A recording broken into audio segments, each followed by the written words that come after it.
Bismillahirrahmanirrahim. Assalamualaikum warahmatullahi wabarakatuh.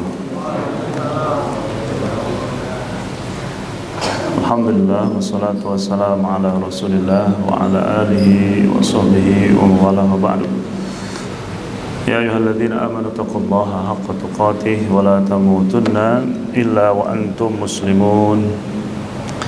Ikhwa fillah rahimakumullah, kita lanjutkan kajian Kitab Riyadhus Shalihin dalam bab Al-Mujahadah, hadis yang ke-6. Ya, kita akan bacakan hadis yang ke-6. Hadis ini sudah sering didengar, disampaikan, dibaca. Jadi sudah tidak asing lagi. Cukup 5 menit lebih sudah selesai insyaallah. Ya. Mudah-mudahan yang hadir di sini semuanya diberikan kesehatan oleh Allah. Yang lagi sakit diberikan kesembuhan. Yang lagi punya hajat segera ditunaikan. Yang duduk paling depan mudah-mudahan segera dipanggil ke Madinah. Baik, bismillahirrahmanirrahim. Qala al-mu'allif rahimahullah an Abi Hurairah radhiyallahu anhu qala. Diriwayatkan dari Abu Hurairah, ia berkata, qala Rasulullah sallallahu alaihi wasallam, Rasulullah sallallahu alaihi wasallam bersabda, al-mu'minul qawi. Betul yang ini enggak? Betul ini ya? Hadisnya betul yang ini. Al-mu'minul qawi khairun wa ahabbu ila Allahi minal mu'minid dha'if. Al-mu'minul qawi khairun wa habbu ila Allahi minal mu'minid dha'if wa fi kullin khair ihris ala ma yanfa'uka wasta'in billahi wa la ta'jiz wa in asabaka syai'un fala taqul law anni fa'altu kana kada wa kada walakin qul qadarullahi wa ma syaa fa'ala fa inna law taftahu amala asyaitan. Di sini disebutkan pertama, al-mu'minul qawi khairun. Seorang mukmin yang kuat. Ya. Kira-kira kuat apanya? Sa David. Mukmin kuat apanya nih? Lebih baik daripada mukmin yang lemah. Ya, kalau sifat itu datang untuk menyifati kata yang sebelumnya disebut mausuf. Kalau kita katakan ar-rajul al-qawi, berarti seorang laki-laki yang kuat, laki sekali. Al-waladus sholih, anak yang saleh. Kalau di sini al-mu'minul qawi berarti seorang mukmin yang kuat. Kuatnya kembali kepada mukmin. Apa yang menonjol pada seorang mukmin? Keimanannya. Berarti seorang mukmin yang kuat imannya. Ini makna yang disebutkan oleh Syekh Muhammad bin Shalih Al-Utsaimin. Jadi seorang mukmin yang kuat imannya lebih baik, ya, dan lebih dicintai oleh Allah daripada seorang mukmin yang lemah imannya. Ini makna yang menyempit kepada kekuatan iman. Makna yang kedua, seorang mukmin yang kuat. Kuat apanya? Kuat segalanya. Imannya, badannya, hartanya, terus apa lagi? Emennya, semuanya kuat. Iman, emen, fisik, semuanya kuat, dan kekuatannya itu bermanfaat bagi orang lain. Orang yang kuat imannya dan keimanannya bermanfaat bagi orang lain bisa menularkan kebaikan. Artinya kalau orang duduk bersama dia, seorang mukmin yang kuat keimanannya dan keimanannya itu bisa mempengaruhi orang lain, bisa menginfluen influencer. Ya, bisa mempengaruhi orang untuk berbuat baik, ya. Ataupun orang yang kuat hartanya dan dengan hartanya dia membantu orang lain. Ataupun dengan apanya lagi? Fisiknya gak kuat, bahkan dia sudah di atas kasur, tapi kekuatan tangannya sekali denda tangan bisa mencairkan ya, bisa mencairkan kota Sukabumi. Nah, ini pun mempunyai kekuatan. Maka orang mukmin yang seperti itu imannya kuat dan keimanan yang bisa mempengaruhi orang lain untuk berbuat iman. Ya, hartanya kuat dan dengan hartanya dia bisa membantu orang lain. Fisiknya kuat bukan hanya untuk menjadi binarangka, ya, mengikut lomba sama adeknya Rai, tapi digunakan untuk berjihad fisabilillah, membantu orang lain yang membutuhkan. Maka orang-orang yang semacam itu, mukmin semacam itu, lebih dicintai, lebih baik di sisi Allah daripada seorang mukmin yang lemah. Lemahnya apa? Kalau yang makna kedua, imannya kuat, tapi keberadaannya tidak bisa mempengaruhi orang lain, solehnya untuk diri sendiri. Hartanya banyak, tapi hartanya untuk memperkaya diri sendiri, tidak bermanfaat bagi orang lain. Fisiknya besar, tapi tidak bisa memberikan manfaat kepada orang lain. Maka yang semacam itu tidak lebih disukai oleh Allah Subhanahu wa taala daripada seorang yang mukmin yang kuat. Nah, selanjutnya wa fi kullin khair. Ini keadilan Allah.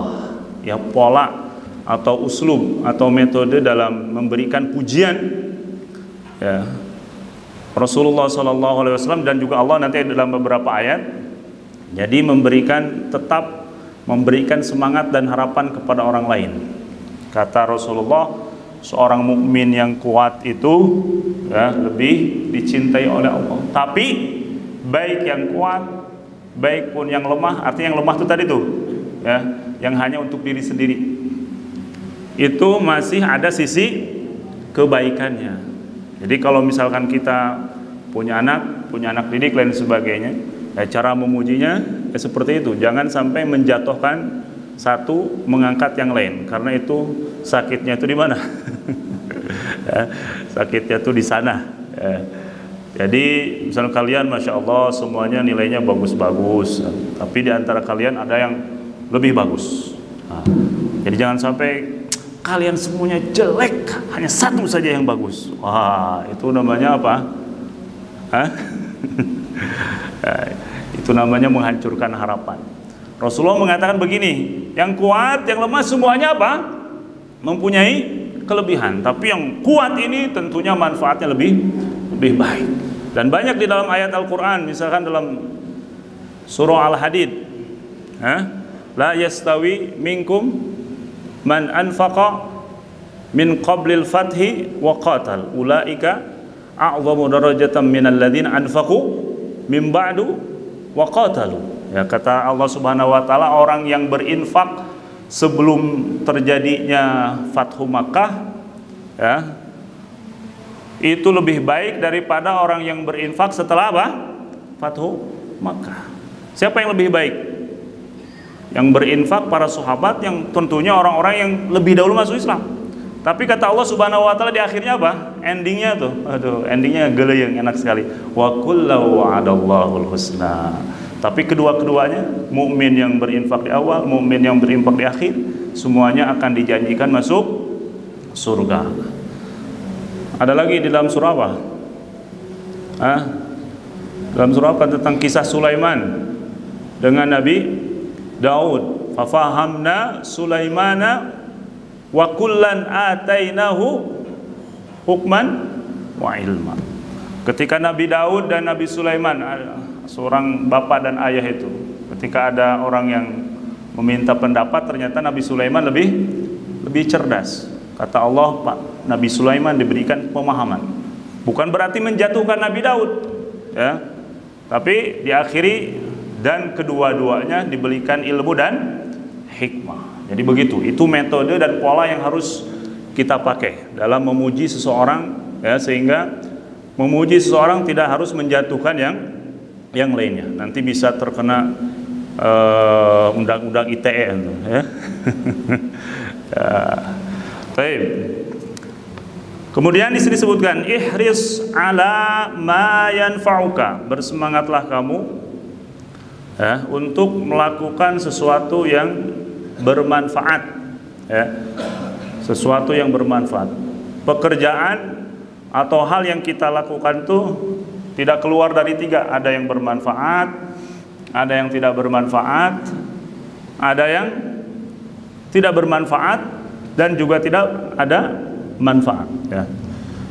Nah, kita selalu dalam usia-usia kita yang ya, saya menasihati diri sendiri ya, bukan menasihati para asatidzah sekalian, selalu menggunakan waktu ini adalah untuk hal-hal yang positif.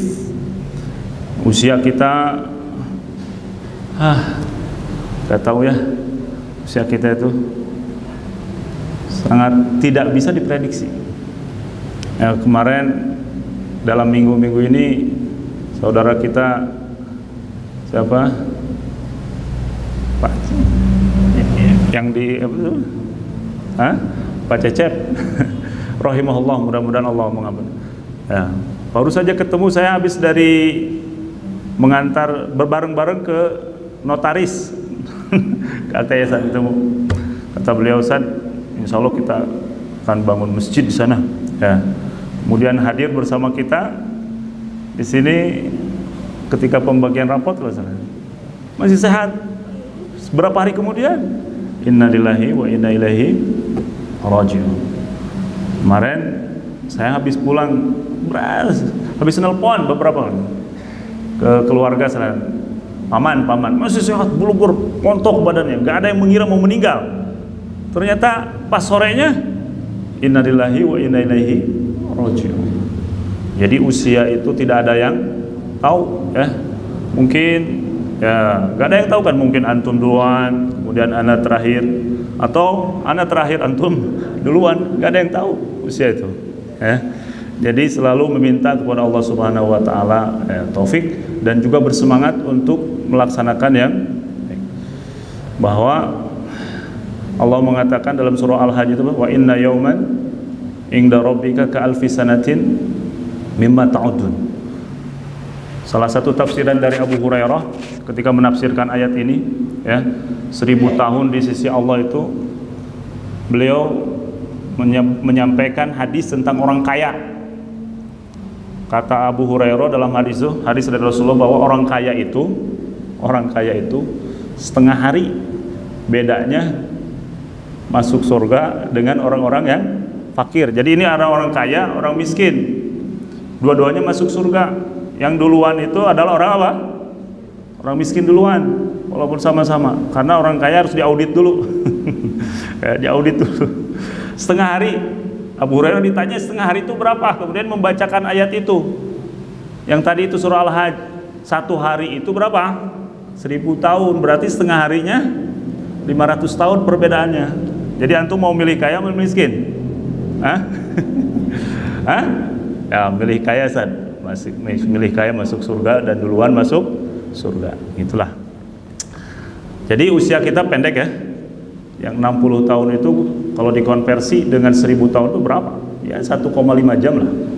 Jadi kalau kita dianugerahi usia 60 tahun, Pak Asep ya, kita itu baru hidup 1,5 jam ya, Mbak Yayun. Setengah jam. Baik. Kemudian wasta'in billah wala ta'jiz. Ini perintah dari Rasulullah.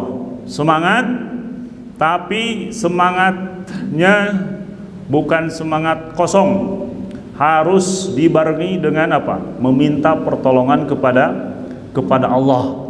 Sehingga ketika seorang berhasil, misalnya semangat mencari ilmu karena Allah, ketika dia sudah mempunyai ilmu, maka dia seakan-akan tidak memiliki apa-apa, karena dia meyakini bahwa itu semuanya dari Allah. Ketika dia semangat dalam berusaha, berdagang, berbisnis, kemudian punya harta, karena di awalnya dia meminta pertolongan kepada Allah, maka ketika sudah punya harta tetap seperti itu, tidak ada perubahan, karena dia mengatakan bahwa ini adalah karunia Allah. Tidak seperti yang hadis yang sudah dibacakan sebelum-belumnya, si botak, siapa lagi? si botak, satu lagi penyakit kusta dan buta.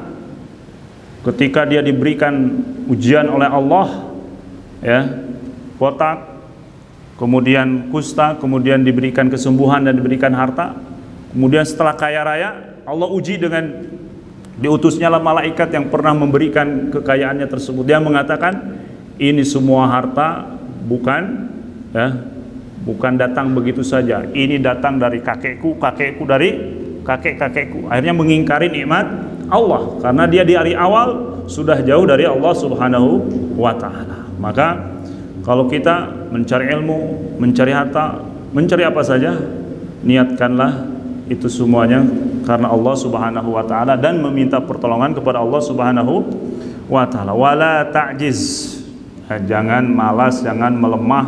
Kemudian artinya jangan putus asa ketika sudah berusaha mencari ilmu, berusaha, ya, sekuat tenaga dan meminta tolong kepada Allah. Ternyata, ya, apa yang kita inginkan belum dapat.